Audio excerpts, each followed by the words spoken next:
Good evening. Assalamu alaikum. Welcome to the PIDE webinar. Let me begin again. Today we are very fortunate that we have Professor Oliver Hart with us. Professor Oliver Hart is one of the most famous theorists of our generation. He has produced a lot of work. He has changed a lot of fields, from principal agent problem to the theory of the firm, to many other areas, to contract theory. I'm extremely grateful to you, Professor Hart, for joining us today. PIDE is an old think tank which has graced people like Harry Johnson and Keith Griffin and many other people. So your presence here today revives that tradition. Thank you very much. I'm very excited to hear what you're going to say. Let me first introduce Fahad Zulfikar, a young economist in our in PIDE, Pakistan Institute of Development Economics. Fahad has arranged this, so Fahad should get the credit to introduce you more formally, and then we'll begin. Fahad, go ahead. Thank you so much, sir. A very big warm welcome to all of you, and a very good evening. Professor Oliver Hart is currently the Louis P. and Linda L. Kaiser University Professor at Harvard University, where he has taught since 1993. Professor Hart is a 2016 co-recipient of the Nobel Prize for his excellent contribution on the scholarship produced on contracts. Contracts play a fundamental role in society and the economy. They can protect against uncertainty and contribute to cooperation. Professor Hart developed theories of contracts. In the mid-1980s in particular, Professor Hart contributed to the theory of incomplete contracts. Since it is not possible to specify every eventuality in a contract, the right to make decisions under different circumstances should be assigned in an optimal manner. Professor Hart's research centers on the roles that ownership structures and contractual arrangements play in the governance and boundaries of corporations. Professor Hart's recent work focuses on how parties can write better contracts and on the social responsibility of businesses. He has published a book titled Firms, Contracts, and Financial Structure by Oxford University Press and numerous journal articles. Professor Hart has used his theoretical framework on firms and contracts in several legal cases. He's a fellow of the Econometric Society, the American Academy of Arts and Sciences, the British Academy, and the American Finance Association, a member of the National Academy of Sciences, a distinguished fellow of the American Economic Association, and has several honorary degrees. Professor Hart has been president of the American Law and Economics Association and a vice president of the American Economic Association as well. So we are very honored and truly humbled to have you with us today. Thank you again for accepting our invitation, and we are really looking forward to learning from you. Thanking you again. A big warm welcome. The floor is yours. Thank you. Thank you very much, Dr. Ulhaq and Dr. Zulfikar, for those nice introductions. I'm going to share my screen. I hope I can do that. Please go ahead. Yeah. Can everyone see that? Yes, we can. Good. Okay, so I'm going to be talking about some recent work I've done. As Fahad mentioned, corporate social responsibility is something I've become interested in the last few years. And this talk is based on two papers that I think were circulated. One is with Luigi Zingales, which was published in 2017, and the other one is also with Luigi, but also with Eleonora Brocado, and this is a working paper. So let's start with a question, which continues to be asked. It's a very topical question, actually, which is, what is the appropriate objective of a public company? By a public company, I mean, it's the word is a little odd because it's really a private company that is publicly traded. So think of it's a company whose shares are traded on a stock exchange, a listed company. It could be Microsoft, say. 50 years ago, the famous economist Milton Friedman was concerned with this question. He wrote an article in the New York Times where, and it became very famous. In this article, he argued that corporations actually had only one social responsibility, which was to make money for their owners. So that's the answer to the question. What is the appropriate objective of a company like Microsoft? It is simply to make money for their owners. That should be their only objective. They shouldn't think about anything else. There is a picture of the great man. But many people do not agree with Friedman these days. So for a long time, I think his article commanded widespread support, but that has changed in recent years. And indeed, in 2019, the Business Roundtable that consists of many of the leading CEOs in the US made a statement that companies have a responsibility to stakeholders as well as shareholders. Now, in the 2017 paper that Luigi Zingales and I wrote, we took a sort of middle road position because we agreed with Friedman that most companies are set up to act on behalf of shareholders. After all, if you look at the way they're set up, shareholders are allocated the votes to elect a board of directors, for example. Nobody else has those votes. And companies don't have to be set up that way. So I don't know what the situation is in Pakistan, but certainly in America, most companies and in the UK are set up in this way, with shareholders being allocated the votes. But some are not. There are some companies which are worker-owned. The workers have the votes, or consumer-owned, or they're not for profits. So the founders of companies have a choice. And Luigi and I argued that to the extent that they seem to have decided, they've allocated the votes to the shareholders, that suggests to us that the company is meant to act on behalf of the shareholders. However, so we agreed with Friedman on that, but we disagreed with Friedman on the next thing, which is, he argued it follows from that companies should focus only on making money, because that's what shareholders want. They want to become as wealthy as possible. We said that that's not always true, because after all, shareholders of companies are ordinary people. I mean, if you look at the people who hold the shares in Microsoft, say, a lot of them are people who've bought index funds. They may be, they're putting their savings into index funds. They're putting their pension contributions into index funds. So these are people these are regular people who have social as well as monetary goals, because in their private lives, they don't just pursue the bottom line.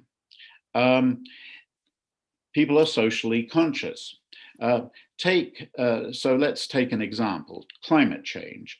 In an ideal world, national governments, this is what most economists think, national governments would agree on a worldwide carbon tax. That's what the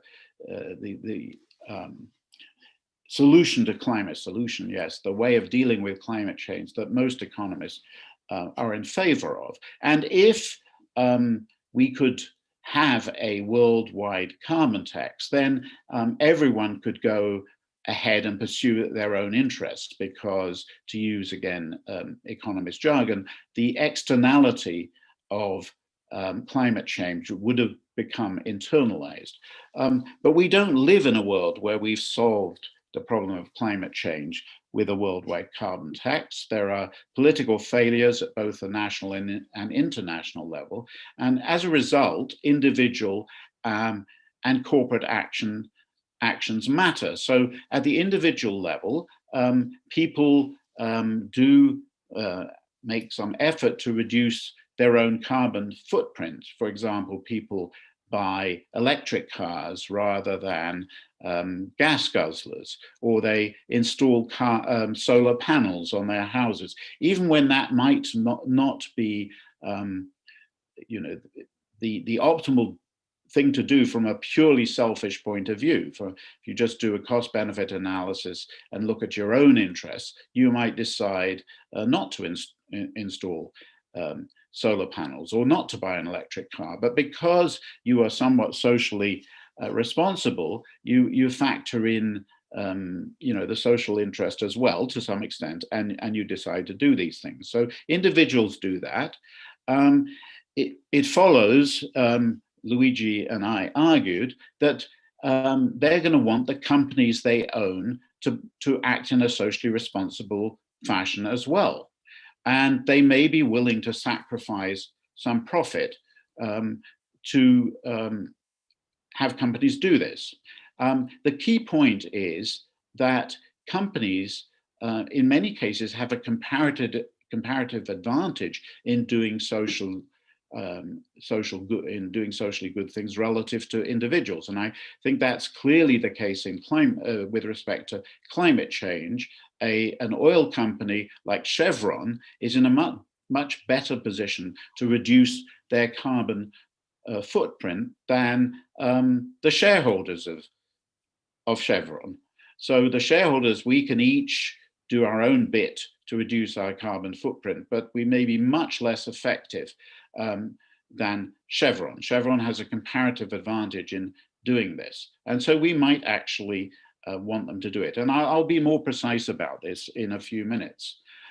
Now, this is different. So Friedman, when he wrote his article, he put emphasis on things like charitable contributions. At that time, back in 1970, companies were talking a lot about giving, the importance of giving to charity and so on. And Friedman said, no, this is ridiculous. What companies should do, if they take some money they were thinking of giving to a charity, it would be much better for them to hand that money to shareholders in the form of a higher dividend, and then each shareholder can decide how much of that increased dividend to give to their own favorite charity. And I think that was a very compelling argument when it comes to charity, because the point is companies do not have a comparative advantage in giving to charity. Charitable contributions are completely separable from their ordinary business activities. But that's not true when it comes to carbon footprints, because the carbon footprint of Chevron is intimately connected with its profit-making activities. The two are not separable at all. Okay, as I say, I'm going to be more precise about this in a few minutes. But anyway, if one accepts the view that shareholders may want their company to act in a socially responsible or environmentally friendly manner, then how can shareholders push them in that direction? There are two main ways, exit or voice, hence the title of our paper, Exit versus Voice, or the title of this talk, where I think it was reversed, Voice versus Exit. Shareholders can exit. What do I mean by that? Well, they can divest. They can get out of dirty companies. Let me use the word dirty to describe companies that pollute a lot or have a large carbon footprint. So shareholders can just say, we're not going to remain invested in those companies. We're not going to buy shares in the first place, or if we have shares in those companies, we will sell them. And that mechanism works by, if people divest, then perhaps the share price of the company will go down, and a profit or value maximizing company will take notice and decide to become cleaner in order to get their share price back up. Consumers and workers can also pursue an exit strategy. Consumers can boycott the product of dirty firms. Workers can refuse to work for dirty firms. These are all examples of exit strategies. But there's another possibility that shareholders have, and that shareholders uniquely have, which is to use their voice by using their voting power. So as I said, shareholders have the votes, and they can use their votes to push the company in a socially responsible direction by engaging with management, or by refusing to vote for directors who do not push the company in a socially responsible manner. So this is what I mean by voice, voting power.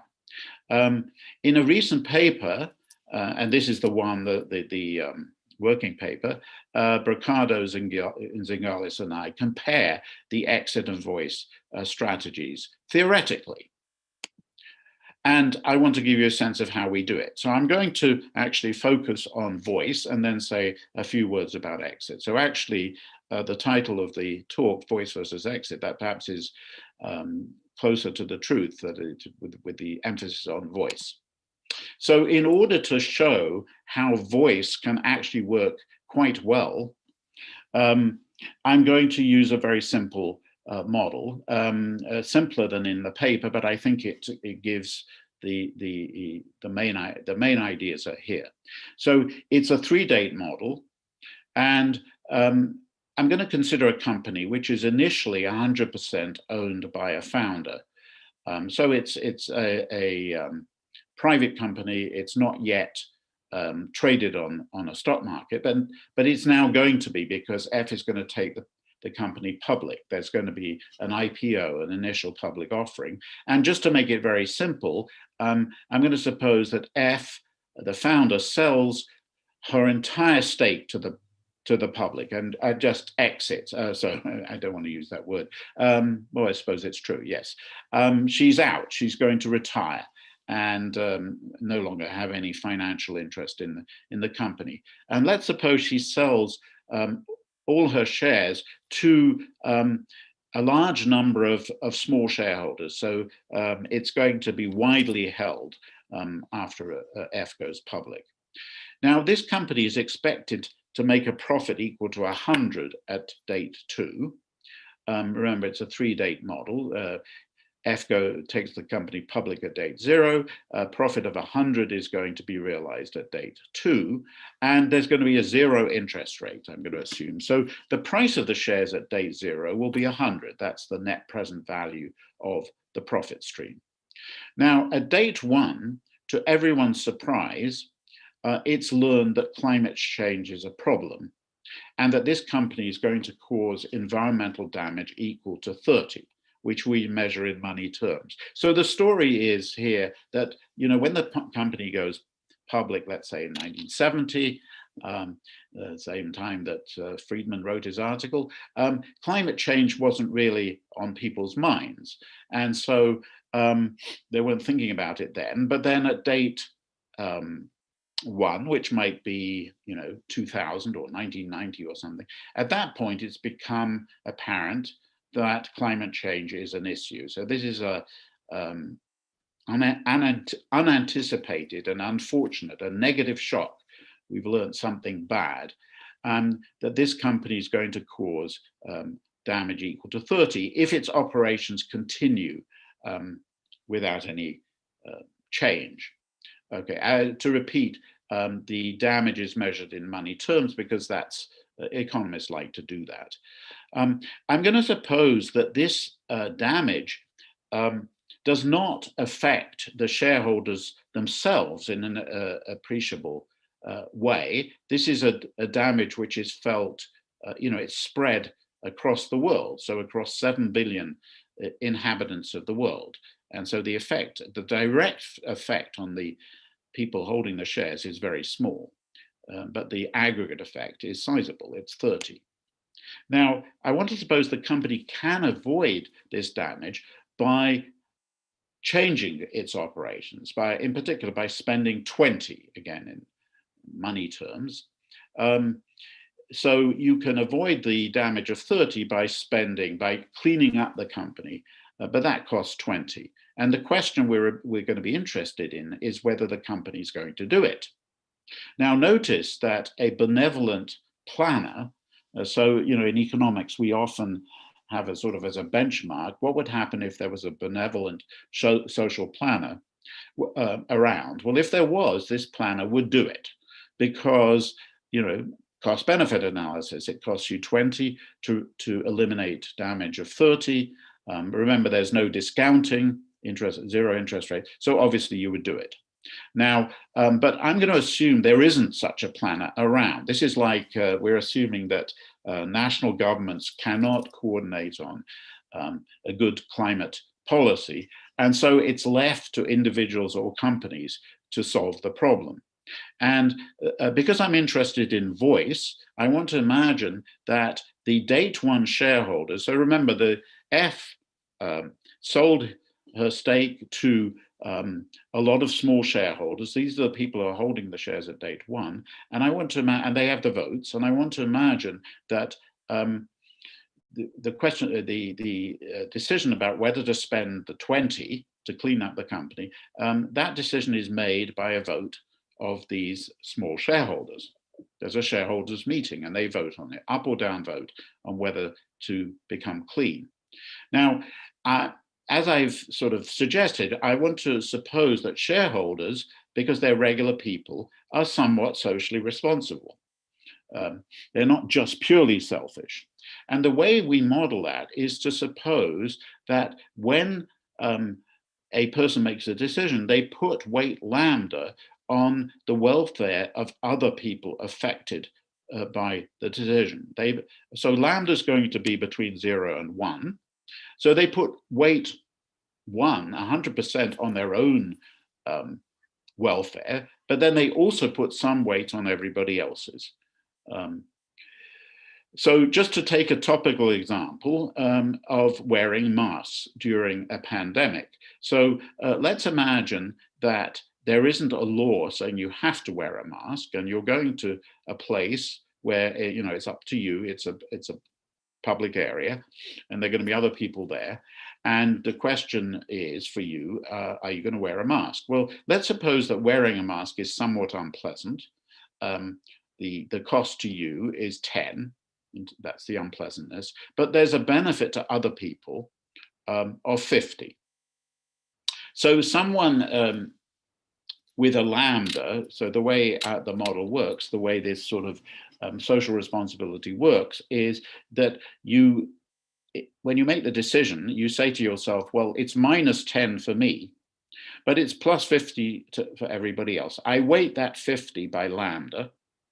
And so I wear the mask if -10 + 50 lambda is positive. In other words, if lambda is bigger than a fifth.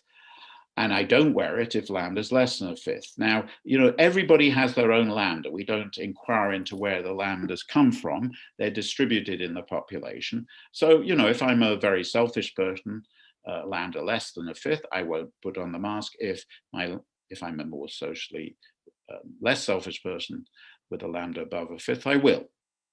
That's the way it works. Okay, so armed with that, let's go back to the vote. So they're going to vote on whether the company should become clean. I'm going to suppose, first of all, that people are willing to vote. That's always a question. If there are a lot of people, is it worth voting? Let's suppose voting's pretty easy, so people are willing to do it. The second thing is I'm going to suppose that you vote as if you were pivotal. This seems reasonable, I think, in this setting, because after all, that's the only time your vote matters. So it may be very unlikely that you are the pivotal person, but that's the only time your vote matters. So you may as well vote the way you want the outcome to come out. That is, as if you're pivotal. Okay, so it's just a matter of would you prefer a clean outcome or would you prefer a dirtier outcome? Well, let's suppose you own a fraction theta of the firm. And as I said, I'm thinking of theta as being quite small, but for the moment, just think of it as theta. You own a fraction theta of the firm. So if the outcome is clean, then the firm has to spend 20. And that's going to come out of profits. It's going to reduce the market value of the firm. And so you're going to take a hit. In fact, as an owner of the fraction theta, the personal hit to you will be 20 theta. That's how much less wealthy you will be if the firm becomes clean. Now, you put 100% weight on that, but then you put this weight lambda on the impact on everybody else. Well, what is the impact on everybody else? Well, first of all, there's a financial cost to your fellow shareholders. They own a fraction 1 minus theta of the firm, and so the financial hit to them is 20 times 1 minus theta. Then there's also the environmental harm, which is reduced by 30. Okay, if the firm's clean, then the world is better off in the amount of 30.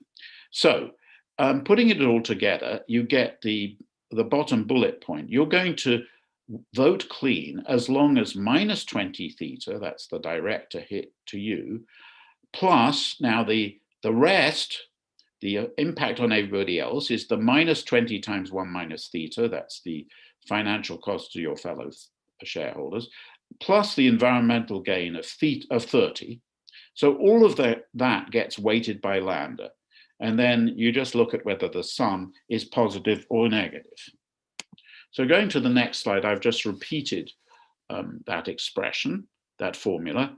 And if you just put the minus 20 theta on the other side and divide by the thing multiplying by lambda, you see that you're going to vote clean if your lambda is bigger than 20 theta over the thing in brackets or parentheses is minus 20 plus 30, which is 10, and then plus 20 theta. So we get the criterion is vote clean if lambda is bigger than 20 theta divided by 10 plus 20 theta.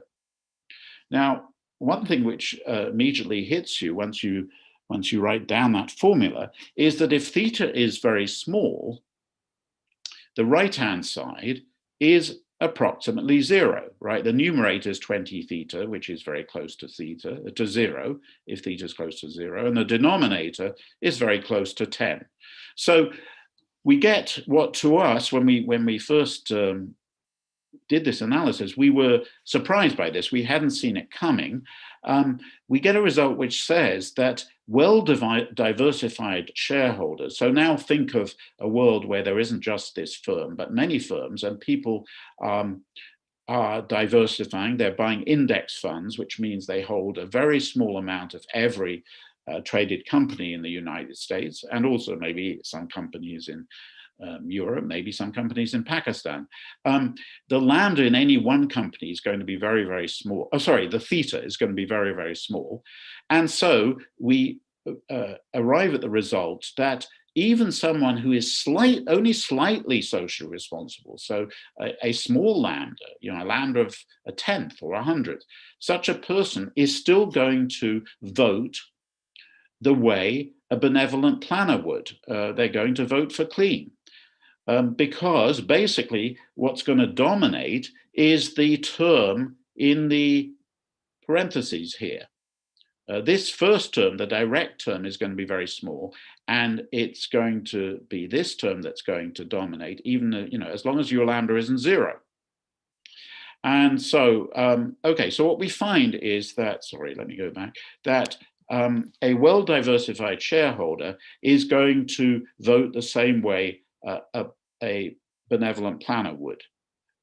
Notice, by the way, that if the cost of becoming clean was 40, so then we would get minus 40 times 1 minus theta plus 30, which when theta is small would be negative. And so this time the shareholder would again agree with the planner and vote dirty because it just isn't worth it. Okay, so again, to repeat the result, a well-diversified shareholder will, their preferences will be aligned with those of a benevolent planner. Now, this of course would not be true of a large shareholder.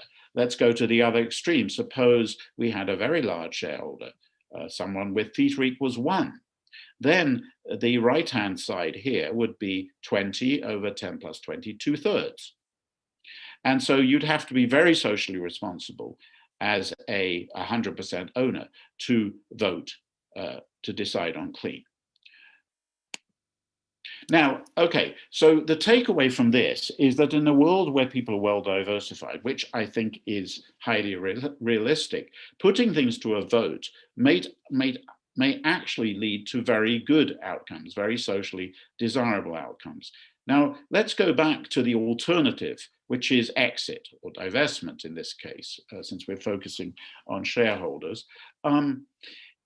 things are not so good for divestment. So I don't have time to go through this. The argument is more subtle. You can look at it in the paper. But basically, the mechanism is the one I mentioned earlier on, which is that if you divest, that reduces the share price a bit. And if we suppose that managers are on incentive schemes whereby they've been rewarded with equity in the firm. So that's perhaps the way we set up the firm at date zero, when we didn't think climate change was an issue. And so, but we did perhaps know about the principal agent problem. So we decided to give the CEO and other top managers shares in the firm in order to align their interests with shareholders. Well, that means they may actually have quite a bit of their wealth tied up in this firm. And so they may actually be for, value maximization, the way Friedman described, profit maximization, value maximization. So, okay, so the only way we're going to get them to go clean is if we sort of hit them in the pocket. So if we divest, as I said, that might push down the share price a bit. But the trouble, and if it went down enough, they might wake up. They might take notice and say, okay, we better become clean, because that's the only way we're going to get back these socially responsible shareholders. However, this is a very inefficient mechanism, because if you think of the other people in the market being slightly socially responsible, so having low landers, still enough high enough for them to vote clean in that vote I just described. But the thing is, when the share price starts going down, these people are going to see a big profit opportunity. They can buy cheap shares. So the firm is as profitable as before. Its shares are now discounted. You can make money by buying those shares.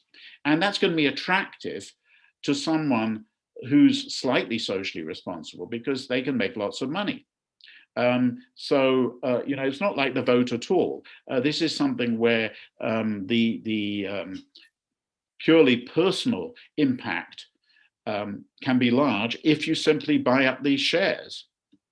It's a profit opportunity. And so unless people have Highlanders, when you divest, they're simply going to buy your shares, leap at the opportunity, which is going to prevent the share price falling very much. And so the value maximizing managers will just keep right on pursuing a dirty policy. Okay, the details are in my paper, in this three-way paper, so I'm not going to say more about this, but just refer you to the paper. Before I go on, though, I want to make a qualification. So I don't want to downplay exit strategies too much, because divestments or boycotts can work if they get public opinion to play a role. So, if a major is, for example, if Harvard University or Cambridge University divests, this gets press attention, and other people might think, okay, if they're doing it, maybe I should do it as well. And maybe politicians will take notice, and the whole thing can become a big public issue. This can be a way to get something into people's consciousness and change beliefs. And to the extent that exit can work that way, it can be more effective than I'm suggesting. So I don't want to completely minimize the impact of that. But what I do want to do is to play up the impact of voice, because, and for the reasons I've described and analyzed, that voice is often somehow downplayed. People talk a lot about divestment, a lot about boycotts, and they don't talk as much about the other way to go, which is, let's not get out of dirty companies.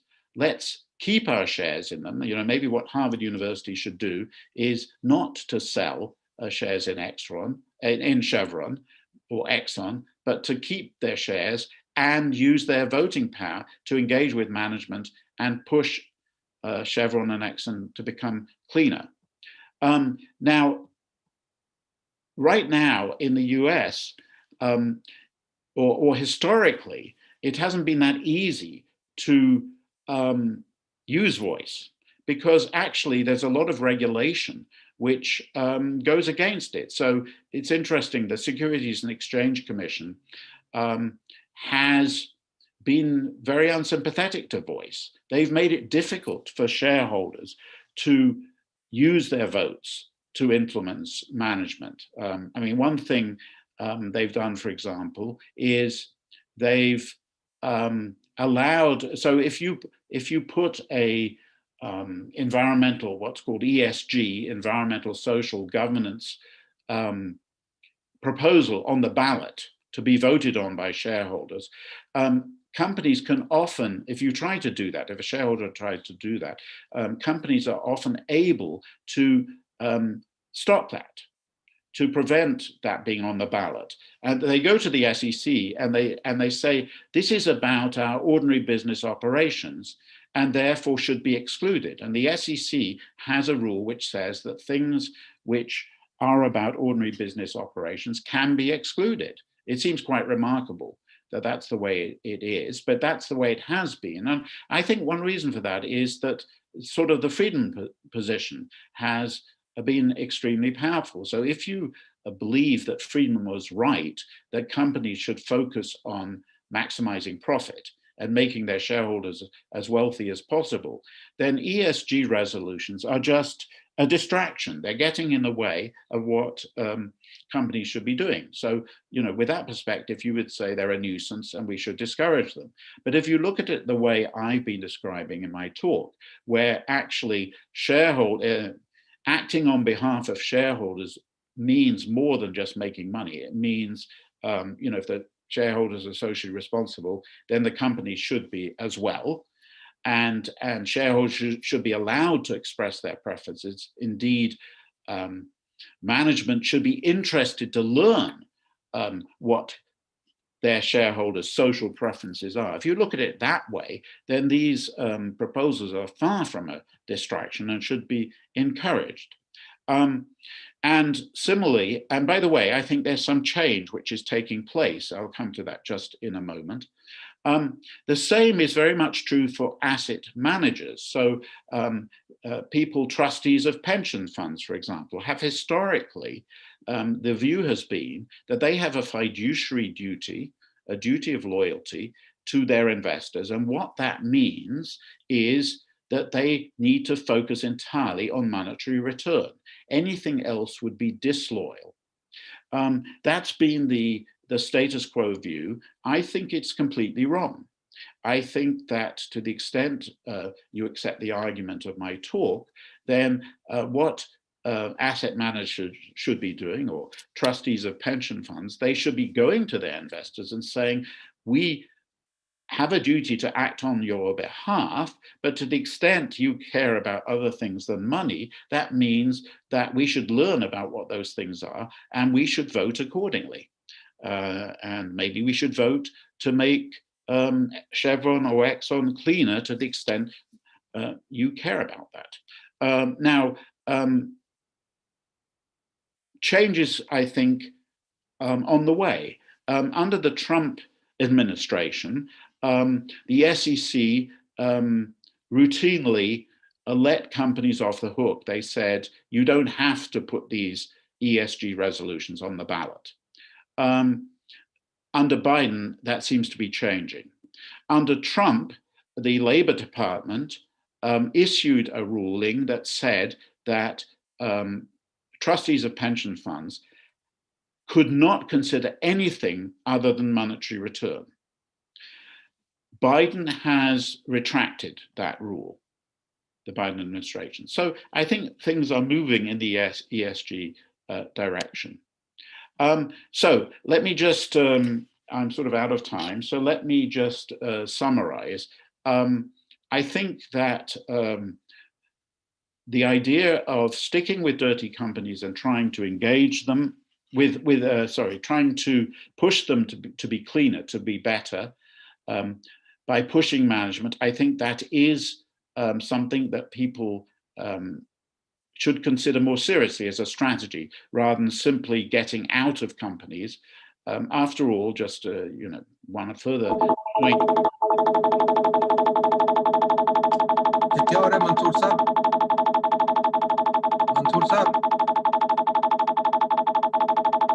Sorry, Professor, just 1 second. Sorry, it probably means my time's up, right? Let me just say that I am concluding. Can you hear me? Mansoor Saab. क्या हो रहा है भाई?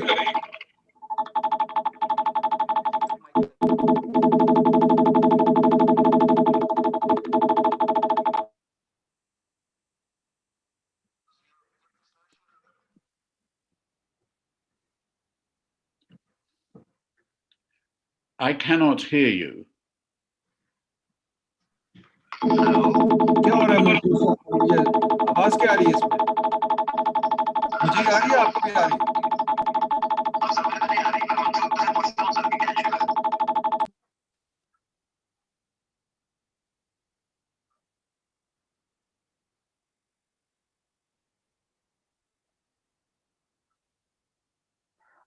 Professor Oliver Hart, Yeah. please continue with your presentation. Oh, okay.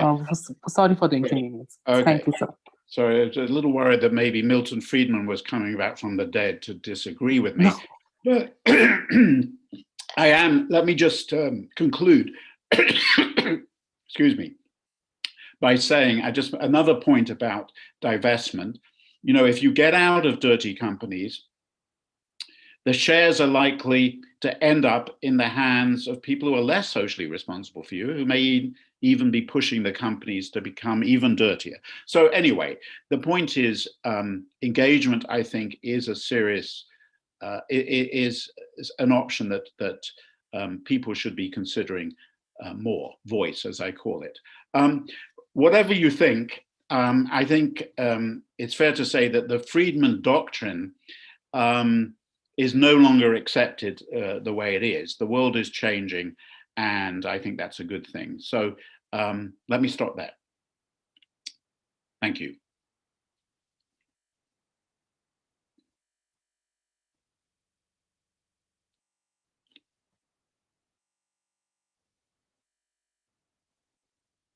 Can you hear me?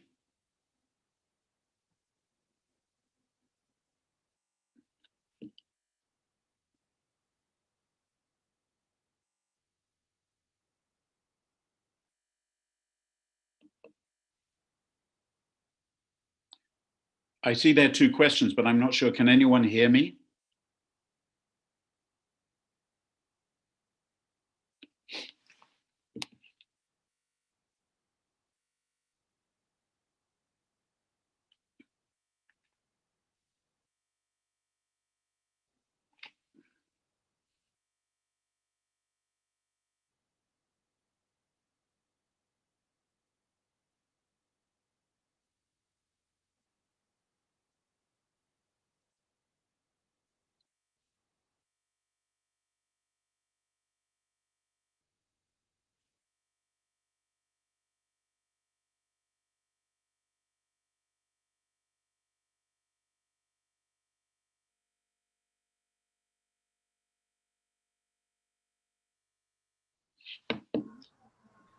Professor Oliver Hart, Yes. I am the media officer here from Pakistan Institute of Development Economics. We are facing some technical fault.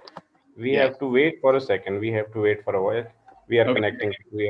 We are holding this issue. Dr. Nadeem sir, kindly unmute yourself, sir. Sorry? Hello, I'm extremely sorry. I could not just unmute myself. Professor Oliver Hart and Fahad. So we have two questions. Okay, Fahad, I'm back. So Fahad, don't let me, Professor Hart, I apologize wholeheartedly. All right, no worries. Sorry, I don't know what happened. I think somehow some technical glitch. There was some noise in the system, and I couldn't hear you. You couldn't hear me. I had to leave the webinar and join again. Now I think things are better. So thank you. Go ahead, please. I think I interrupted you. Go ahead, finish your talk, and then we'll go ahead. Sorry. No, I think I did finish. You did finish it? Oh, great, thank you.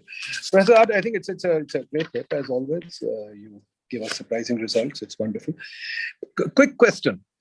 The way I understood is you are saying that a diversified shareholding or a diversified company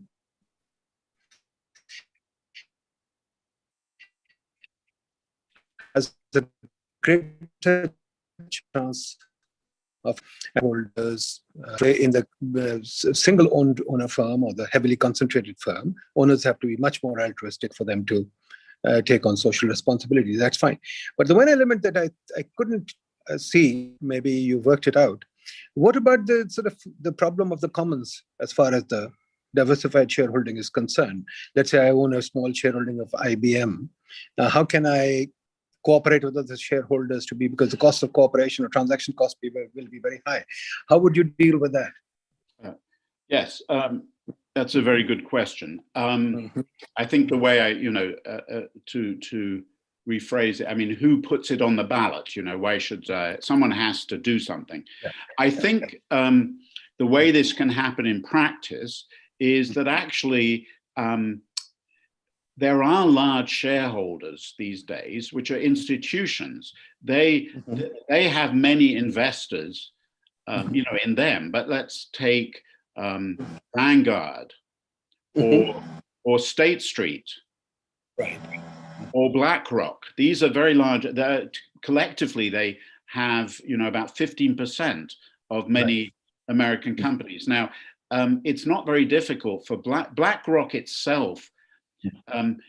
It's not that the CEO, Larry Fink, who's the CEO of BlackRock, he doesn't personally have a large shareholding. He's representing a lot of small investors, but he can certainly solve the commons problem by putting it on the ballot. Okay. That I think is a solution. No, I think that's a fair point.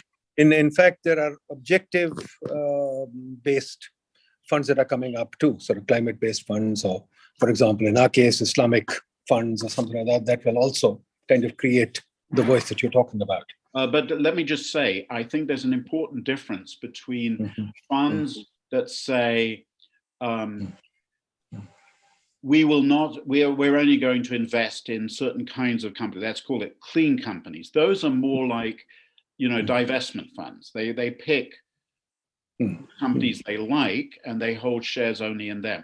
But I'm more interested. I mean, that's clearly going on, and I'm not saying it's unimportant. But I think an alternative is to have a fund that says, we will invest in everything, but here's our voting strategy. So if you put your money with us, you are accepting that voting strategy. And there are some examples like that now as well.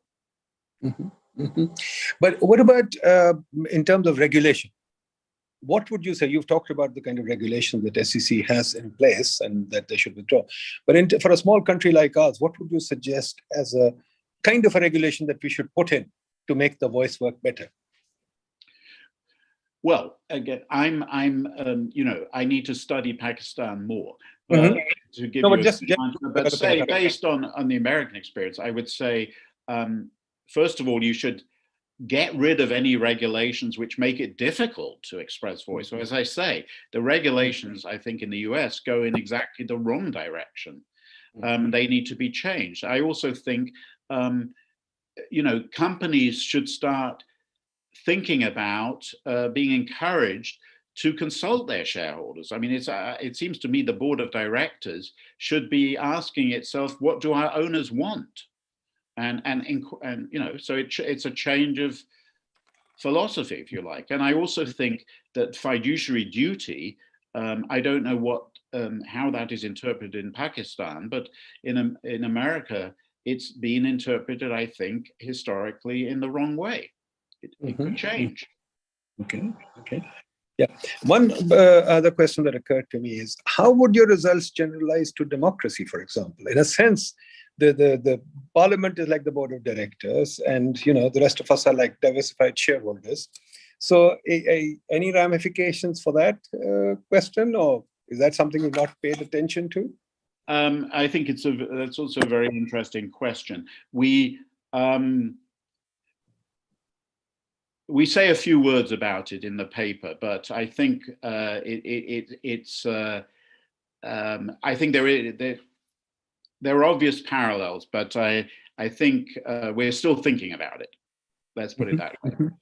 Because to my mind, it seems that there will be some ramifications for constitutions if you flesh that out. Would there be any? Do you think offhand there would be some?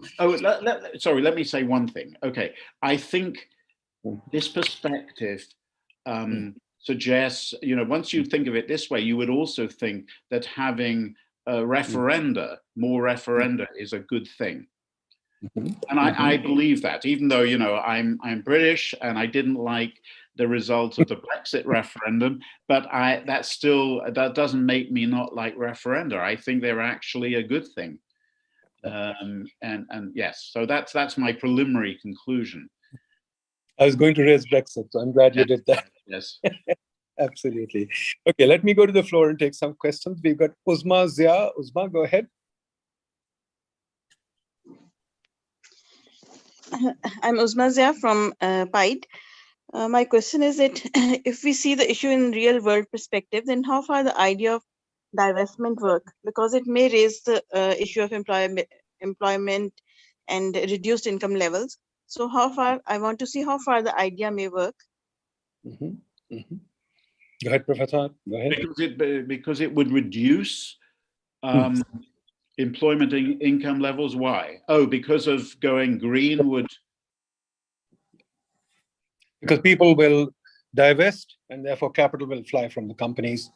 I mean, that of course, it assumes that all companies are polluting and there's no alternatives. Wait. I mean, not so much talk of divestment. We're talking about voice here. So I think, are we talking about, I want to understand Uzma's question a bit better. Are you concerned that people, that if companies get out of burning coal, that's going to reduce employment? Is that what you're worried about? No, I think, Uzma, go ahead. You want to say something more?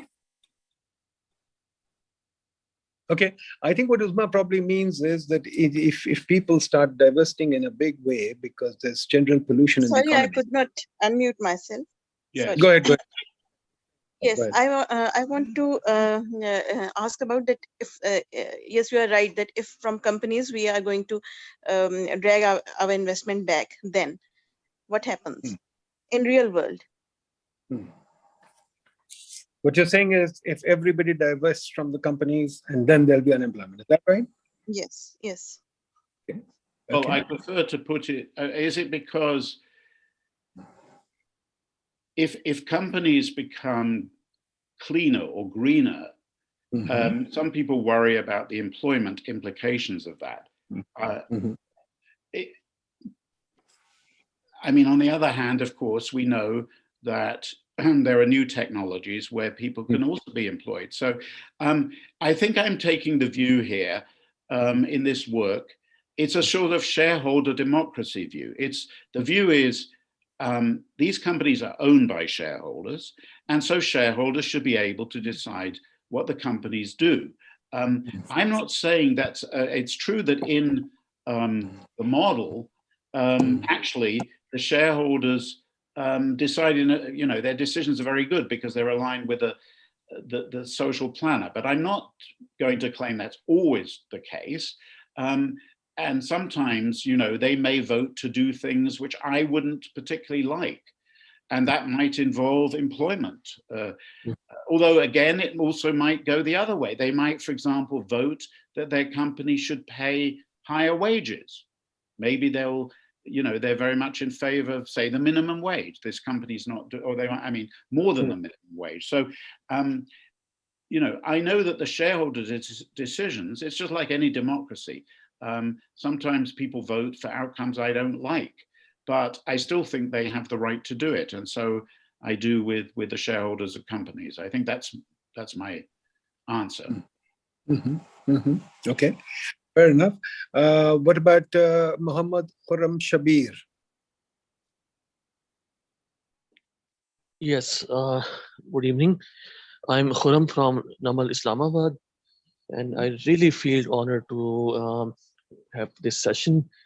So I just want to ask to Professor Oliver that he has discussed about like the shareholders, but in the country like Pakistan, the corporate culture is quite different. Like we have family firms and large block holders, which are like referred as business groups.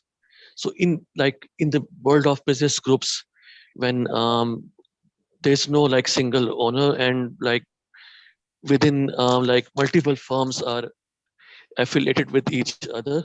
So what's your take on that when it comes to ESG?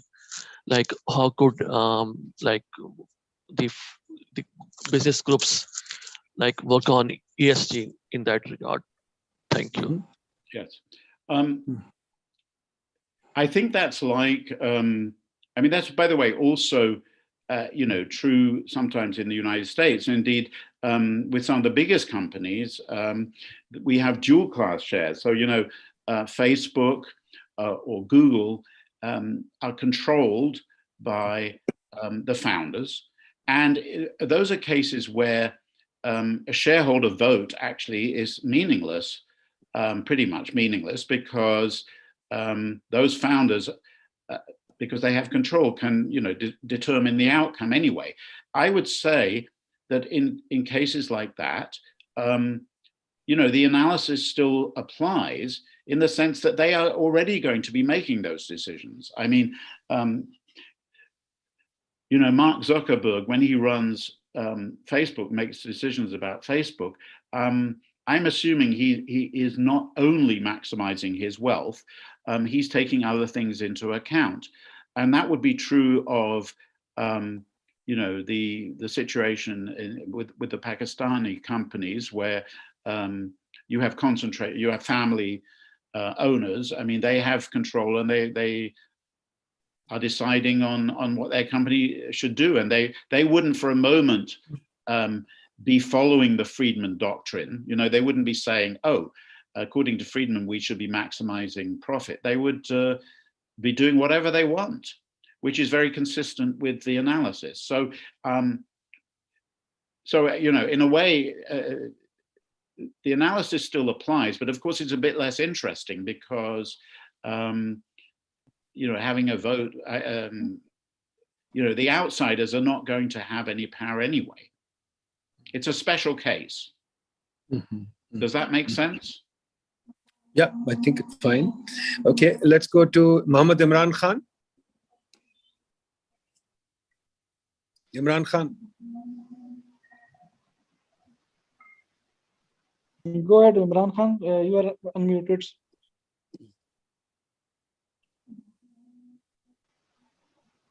Imran Khan Sahab, are you there? Sir, उनका mic unmute है लेकिन वो बोल नहीं रहे. Okay, Shahina Nisar. Can you hear me? Yes. Yeah, we can. Hello. Really enjoyed your conversation. And hello. Okay, go ahead. Shahina, go ahead then, Muhammad Imran. Yes. Go ahead. I live in US, but my country where I was born in is Pakistan, and I was raised there. And I have been in development, and I keep on comparing. Of course, there's a natural comparison of your home country with US. It has taken more than 20 years in US to bring about corporate social responsibility. And still we are facing the situation where, when the Democratic Party wins, then, there is some improvement on legislation, and that could get stalled with another like Trump, regime. I'm more concerned in Pakistan with respect to the national development NTCs, which is per Paris agreements, where the national governments should be making some commitments at the policy level. And I do not see that in Pakistan. So talking about shareholders and talking about the awareness coming from the people and voice and exert, to me seems like just a fiction for Pakistan. I'm sorry to say that because that's how it is, and it is a concern.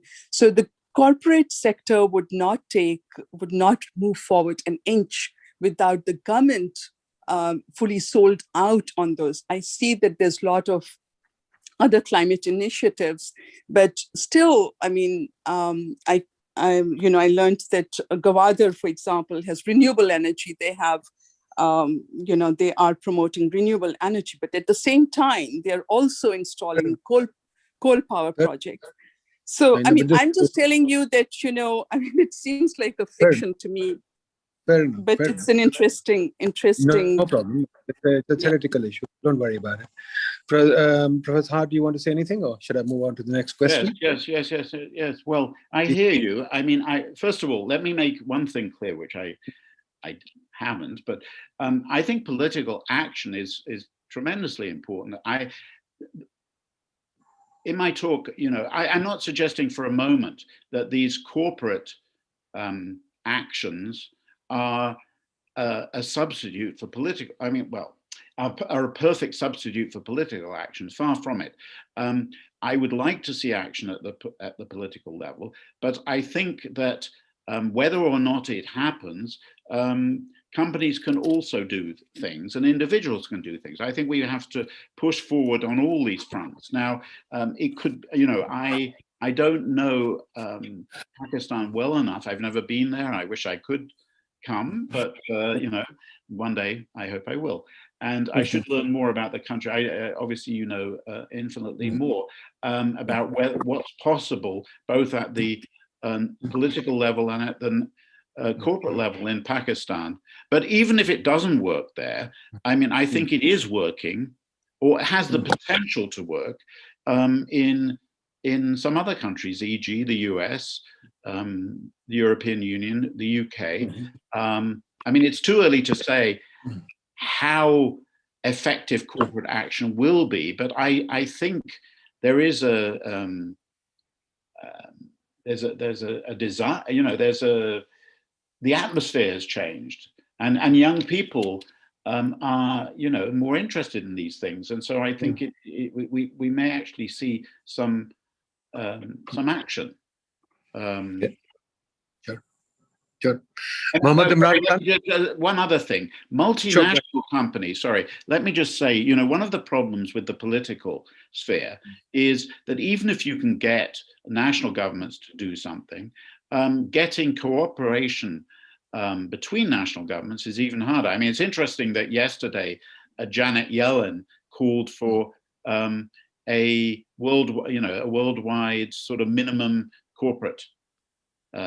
corporation tax. I have no idea whether that will go anywhere, but it's very difficult to get those things to happen. Multinational companies are actually in a very good position to do things because they cross many countries. So they can, in principle, if their shareholders push them, do things that national governments may be unable to do. Fair point. Mohammed Imran? Can you hear me, sir? Go ahead, Ji. So my question is about CDM creation, clean development mechanism creation in Pakistan. We are facing basically the institutional capacity issues and issues of shareholding and equalities. This case might be invalid for Pakistan because many owners are owing more than one companies, which works on different which are dependent on different type of resources. Like one company of mine will be dependent on clean energy and another will be on dirty energy and dirty inputs. So this might be invalid for Pakistan because the inequality issues and ownership issues. What is your take on that? Sure. Thank you, sir. Go ahead. I'm not sure I quite understood that. Can you help me a little? I think basically what he was saying was that there is a inequality of ownership, huge inequality of ownership, and B, some of the owners are cross-owning various firms, one of which might be polluting, one of which might be clean. So how would it work in that environment that the owners would be influenced in one direction or another direction, as well as the inequality issue? Yes. I mean, the inequality of ownership is, definitely, I understand that exists. I'm going to repeat my point that in a way, I'm suggesting that companies should be run democratically in the same way that companies should be, in the same way that countries are. To repeat, it doesn't always work out the way you want. And so, if you have a few wealthy owners of a company, they might push that company in a direction that I don't like. But I think that they have the right to do it. And of course, government can impose regulations on companies, and I'm all in favor of that if the regulations make sense. But to the extent, taking the laws as given, I think the owners of the company have the right to decide on its direction. Now, when you have people holding shares in different kinds of companies, actually that raises another issue, which I didn't really talk about, but some people are very exercised about it. They talk about universal ownership or universal owners. So they make the point that, if I hold shares in a dirty company, that a company that pollutes, that pollution might actually affect the profits of some other company I own. So even if I'm a purely selfish individual, my lambda is zero, I might still want the first company to clean up its act because it's actually destroying profits of other companies I have. So that is only going to sort of push in the direction I'm talking about. Okay, great. Last question, Rafi. Hello, am I audible? You are indeed. Okay, so this is Rafi. I'm a research fellow at PIDE. So I have a very brief question. When it comes to the concept of corporate responsibility, certain companies indulge what's called greenwashing. I'm pretty sure you're aware of the phenomenon. So my question is, when it comes to individual investors, are they aware, partly investors who are socially and environmentally conscious, are they aware of when the information is being misrepresented? Do you think it's a significant concern, or do you think even when the information is misrepresented, investors are aware what's happening? And what's your opinion on that? Yes, that's an important question. Yes, I think greenwashing undoubtedly happens. I think we have to understand better why it happens. I think some people are aware of it. It's a concern. There are ways to deal with it, which I suppose, for a start, if you disclose information which is false, presumably there should be some penalty for that. But I think what we also have to understand is why companies are doing that, because if they, adopt the philosophy that I'm proposing, which is, we should be acting on behalf of shareholders with respect to ESG, then, if the shareholders want the company to become greener, then why would management stand in the way? Probably the answer is, first of all, it could be because management is on the wrong incentive scheme. So maybe they're on, as I was mentioning earlier, they've been given shares as a way to incentivize them. And so, money is the big concern for them. Well, one way to deal with that is to change the incentive scheme. I think, we are getting better at measuring ESG things. So I can imagine in the future, we're not there yet, but I can imagine in the future that we can measure things like carbon footprint or other sorts of things, and we can incentivize managers to care about those things. And once we do that, maybe their incentive to greenwash will go away.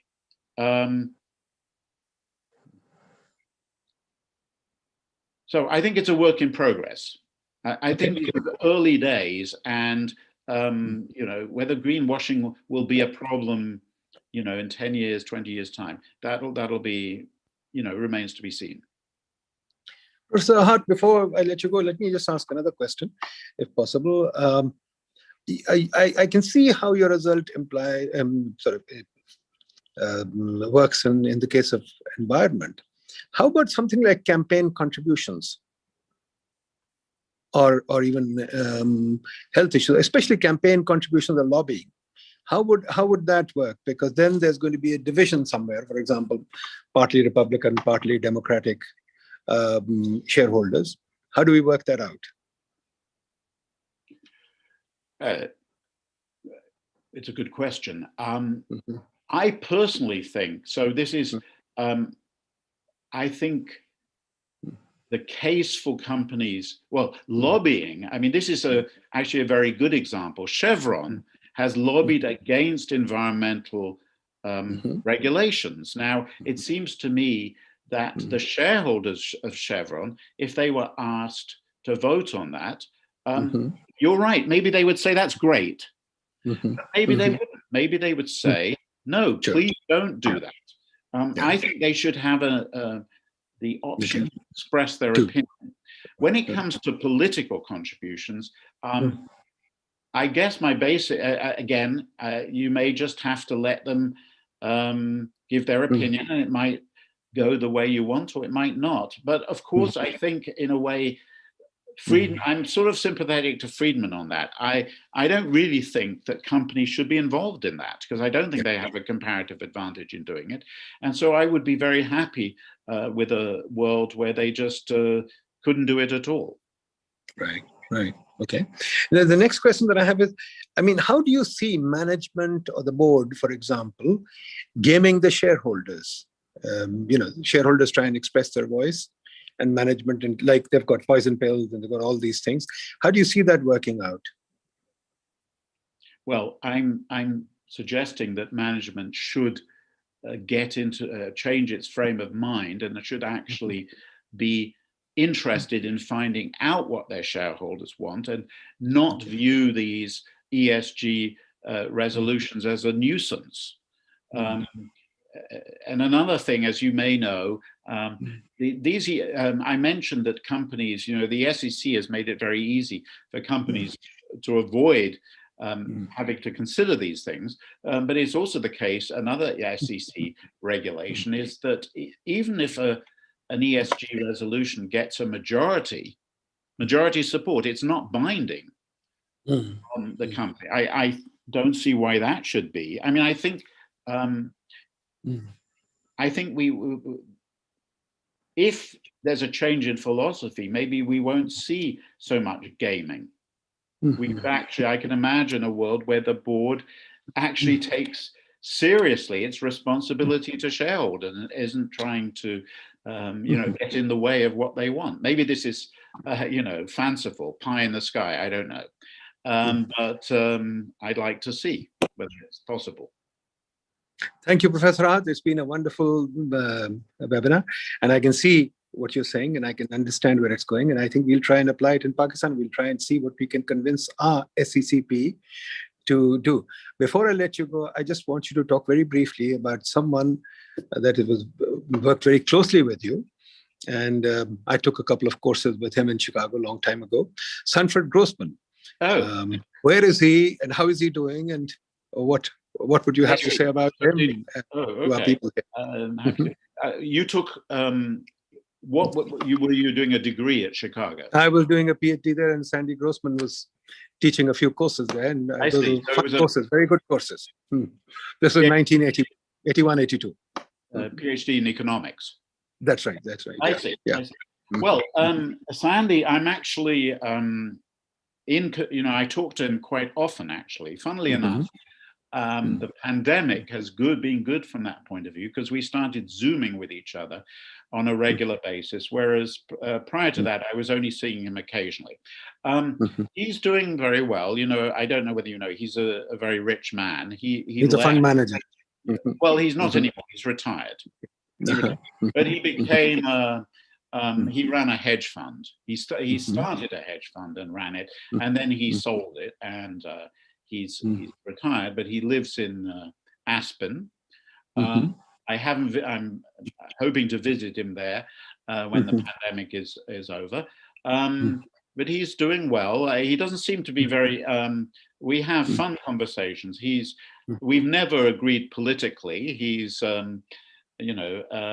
many degrees to the right of me, but we are still friends, and we are able to discuss things and have fun. I always find, he's a genius in my opinion. I've said that in writing. A great loss to the economics profession, but I don't know what his lambda is. I think it's very close to zero. I wouldn't want to say that. But, right. when it comes to me, his lambda is quite high. He's been very nice to me and generous, but he's not very interested in economics these days, I have to say. He's been interested in the brain. Neuroscience has been his interest for quite a long time. He's much more interested in that than in economics, and he's actually supported neuroscientists. So this is where his lambda does kick in. He likes opera and he likes neuroscience, and he spends money on those things. So there's going to be no more Grossman Hart. Oh no, that's right. I think you can safely assume that. Yeah. Okay, great. Good to catch up on Sandy Grossman too. Thank you, Professor Hart. This has been a treat. I thank you on behalf of the whole of PIDE. We are really honored to have you here. And as I said, inshallah, one day we'll try and get you across to Pakistan and show you Pakistan too. Indeed. Thank you very much. Thank you very much. I enjoyed it. Bye-bye. All the best. Thank you.